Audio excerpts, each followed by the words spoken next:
Hi students, I hope आप लोगों ने पहले दो चैप्टर्स अच्छे से रिवाइज किए होंगे और काफ़ी क्वेश्चंस प्रैक्टिस किए होंगे बिकॉज अभी हम स्टार्ट करेंगे थर्ड चैप्टर से विच इज़ ह्यूमन रिप्रोडक्शन। तो वो थोड़ा सा डिफिकल्ट है पहले दो चैप्टर्स से क्योंकि इसमें कॉन्सेप्चुअल क्वेश्चंस भी बहुत होंगे और याद करने वाली चीज़ें भी होंगी।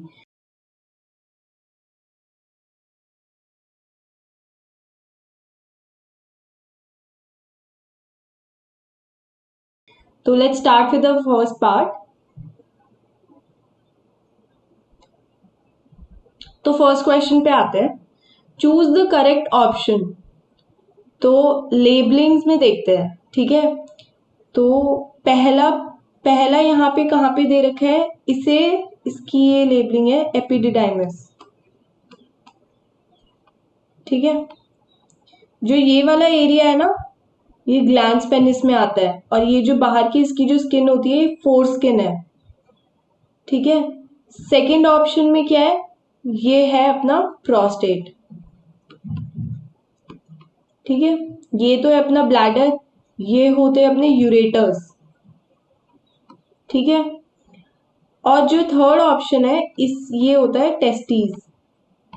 तो अब हम देख लेते हैं कि ये हमारी लेबलिंग कौन से ऑप्शन के साथ मैच करती है।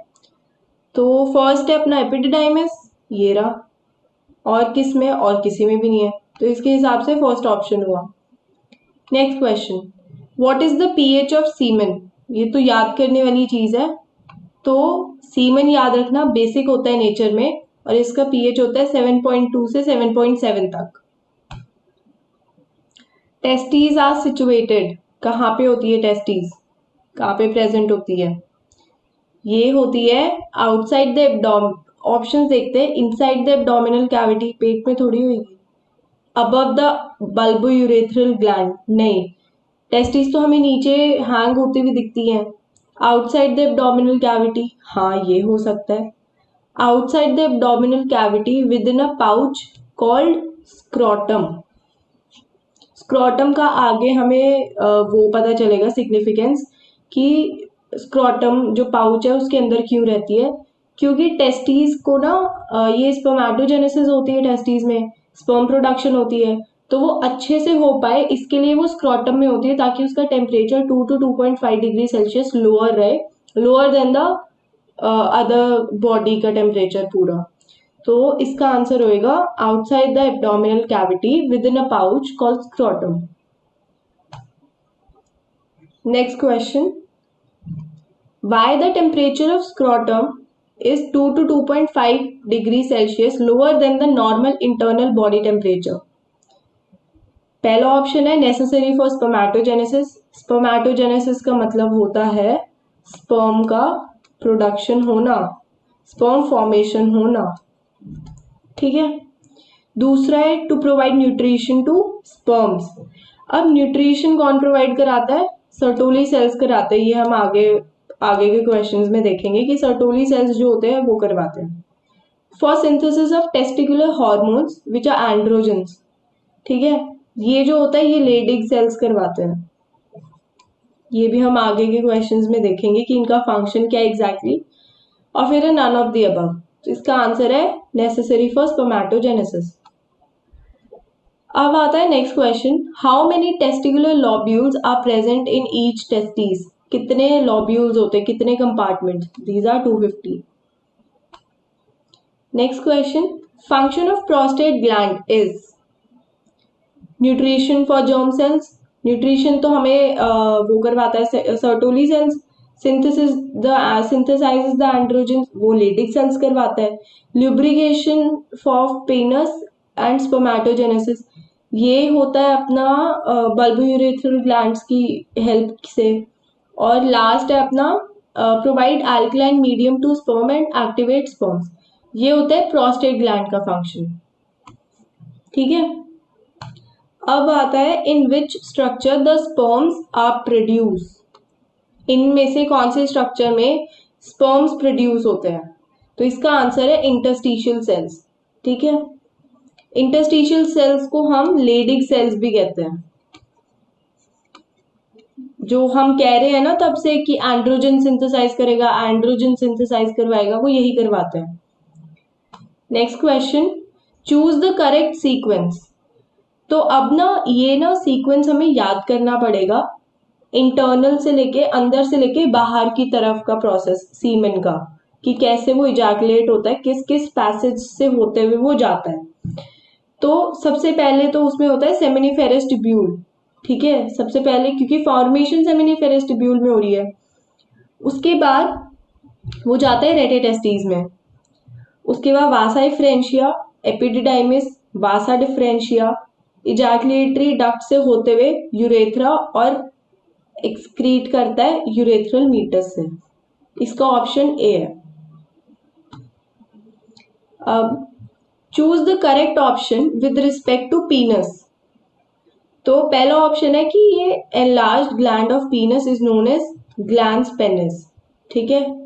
Glans penis is covered by loose fold of skin known as foreskin. पहले मैंने डायग्राम में भी दिखाया था जब एपिडिडाइमिस की हम लेबलिंग कर रहे थे। Penis is external genitalia in main and organ of copulation, ये भी है। ऑल ऑफ द अबव है इसका आंसर। नेक्स्ट क्वेश्चन है कि secretion of semen includes secretion of seminiferous tubules only. ऐसा तो नहीं है कि सिर्फ इन्हीं की सिक्रीशन है, और भी बाकी की है। सिक्रीशन ऑफ सेमिनल वेसिकल्स, हाँ। प्रोस्टेट ग्लैंड्स, हाँ। बल्बोयूरेथ्रल ग्लैंड्स, इसकी भी सिक्रीशन होती है, क्योंकि जो सीमन होता है वो कैल्शियम रिच होता है, फ्रक्टोज भी होता है उसमें, ठीक है, जिसकी वजह से ये तीनों ऑप्शंस करेक्ट हुए, ऑल ऑफ द अबव। अब नेक्स्ट क्वेश्चन है कि चूज द रॉन्ग स्टेटमेंट। हमें रॉन्ग स्टेटमेंट निकालनी है। अब inflammation of prostate gland is प्रोस्टाइटिस। ये याद रखना कि जहां पर भी आइटिस आता है उसका मतलब होता है इन्फ्लेम हो जाना, उस एरिया का इन्फ्लेमेशन हो जाना, अगर कहीं पर भी आइटिस लगा हुआ है पीछे।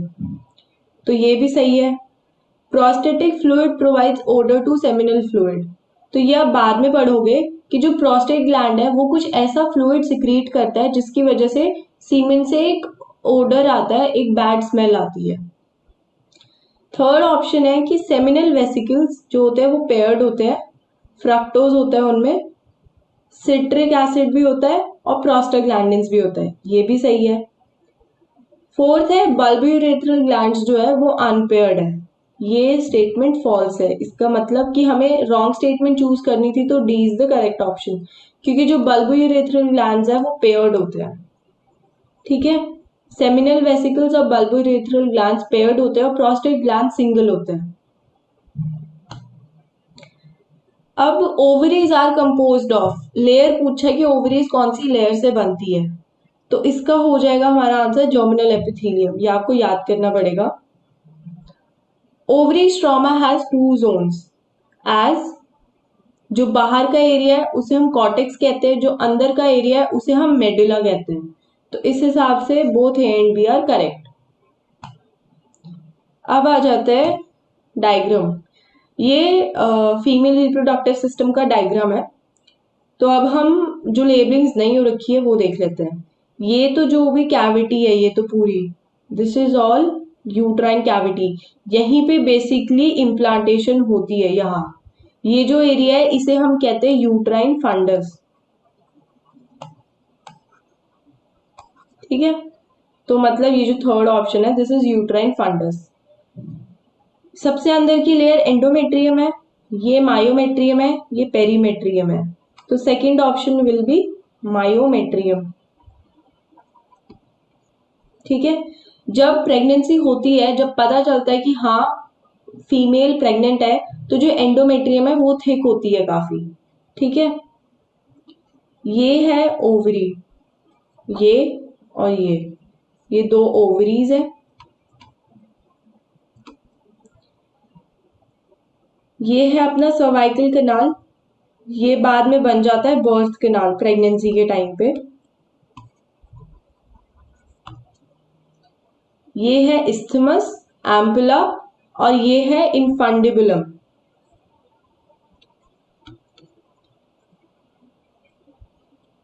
जो फर्टिलाइजेशन होती है वो हमेशा इस रीजन में होती है। इस्थमस एम्पुलरी रीजन में हमेशा फर्टिलाइजेशन होती है। फिम्ब्रे ये क्या करता है, ओवम को कलेक्ट करता है, ये फिंगर लाइक प्रोजेक्शंस होती है। तो इस्थमस एम्पुला और इनफंडिबुलम तीनों मिला के बनाते हैं फेलोपियन ट्यूब। तो अब इसके ऑप्शंस देखते हैं हम। पहले में क्या था, फर्स्ट हमारे में यहाँ पे दिया हुआ है ओवरीज, तो पार्ट ए ओवरी वाला देखते हैं, ये भी सही हो सकता है, ये भी सही हो सकता है, ये तो ऑप्शन नहीं है, ये भी नहीं है। उसके बाद सेकंड देखते हैं, सेकंड में क्या लिखा हुआ है, सेकंड में हमारा है मायोमेट्रियम। तो देखते हैं कि सेकंड ऑप्शन किसके साथ मैच कर रहा है। सेकंड ऑप्शन मायोमेट्रियम, और ये तो फोर्थ ऑप्शन है मायोमेट्रियम, तो ये भी नहीं है, तो ए इज द करेक्ट ऑप्शन। अब which part comes under the female accessory ducts, fallopian tube भी आती है, फेलोपियन ट्यूब में इस्थमस एम्पुला इनफंडिबुलम अभी पढ़ा है, यूट्रस भी आता है, वजाइना भी आती है, तो this is all of the above. Match according to the shape of the parts, कि कौन से पार्ट का कौन सा शेप होता है। जो यूट्रस है वो होता है पियर शेप्ड, ठीक है। जो फिम्ब्रे होते हैं वो होते हैं फिंगर लाइक, और जो इनफंडिबुलम होता है वो होता है फनल शेप्ड, ठीक है। तो इसके अकॉर्डिंग हम देख लेते हैं, यूट्रस का है सेकंड ऑप्शन, ये भी सही है, ये वाला कैंसिल हो गया। इनफंडिबुलम देखो किसका है, फनल शेप, तो इसके according B is the correct answer. अब choose the correct option. Labia majora is homologous to scrotum, clitoris is homologous to penis. हमें इसमें करेक्ट स्टेटमेंट बतानी है, ठीक है। Fertilisation occurs at ampulla isthmus region, मैंने अभी बताया, ऑल ऑफ द अबव। अब यहाँ पे होमोलोगस का मतलब ये होता है कि जिनके स्ट्रक्चर में सिमिलैरिटी होती है। एनालोगस का मतलब ये होता है जिनके फंक्शंस में सिमिलैरिटी होती है। स्ट्रक्चर में सिमिलैरिटी मतलब कि वो एम्ब्रियोलॉजिकली सेम पार्ट से डिराइव हो है। तो लेबिया मेजोरा और स्क्रोटम एम्ब्रियोलॉजिकली सेम पार्ट से डिराइव होते हैं, और क्लिटोरिस और पेनिस का भी सेम है।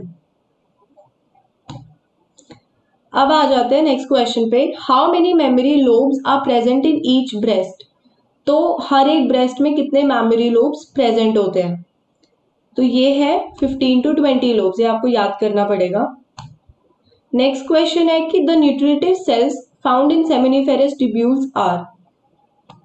तो सर्टोली सेल्स होते हैं जो न्यूट्रिशन प्रोवाइड करवाते हैं, लेडी सेल्स जो होते हैं वो सिंथेसाइज करवाते हैं एंड्रोजेंस को, स्पर्मेटोगोनिया स्पर्मेटिड से रिलेशन है, स्पर्म से रिलेशन है, सॉरी। क्रोमैफिन सेल्स जो होते हैं वो क्या करते हैं, वो होते हैं पिट्यूटरी ग्लैंड से रिलेटेड होते हैं, सॉरी एड्रेनल ग्लैंड से रिलेटेड होते हैं, मेडुला से, ठीक है। अब लास्ट क्वेश्चन है, which of the following contains the actual part of genetic sperm. Actual genetic part of sperms, कि मतलब इसमें से कौन सा पार्ट है जिसमें जेनेटिक पार्ट हो, मतलब इसमें से कौन सा पार्ट है जिसमें जेनेटिक मटेरियल होता है स्पर्म्स का, तो वो होता है हेड, ठीक है। तो आई होप आपको ये पूरा लेक्चर अच्छे से समझ आया हो। एक बार वापस से बुक से रिवाइज करना, कोई भी क्वेश्चंस हो, कोई भी क्वेरी हो, आप कमेंट बॉक्स में मैसेज लीव कर सकते हैं। Thank you so much.